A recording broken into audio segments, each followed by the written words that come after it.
kanyang kasi pakakawalan na namin. Sabi kasi ni Cobra Prince, siya ay dapat ilayo sa maraming bahay para hindi siya makita ng at makaperhisyo din. Ayan, tatanggalin na yung aming nilagay na siya ay mamumuhay ng natural sa kanyang habitat.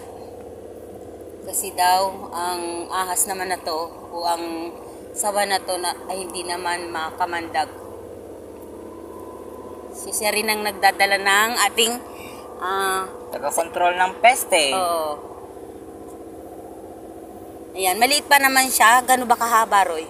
Hindi ko Anuhin nga natin, ano ko nga. Siguro mga 2, 3 kalahati. Dito ka rin. Half na tangkal. Papakawalan na siya namin. Ayan. Ayan, Yan. diyan siya sa normal niyang 1, 2, 3. Goodbye! Bye-bye! Ngayon na. Tara. Bye-bye! Ito na yung ulo niya, tito ba? Nandito. Sana. Dito. Ayan na, nagtago na siya. Ayan na.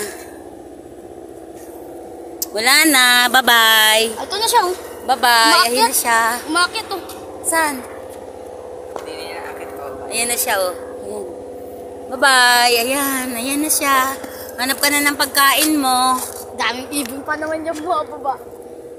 Maraming peste dyan, maraming daga dyan.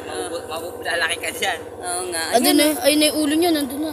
Andito ka rin, makikita.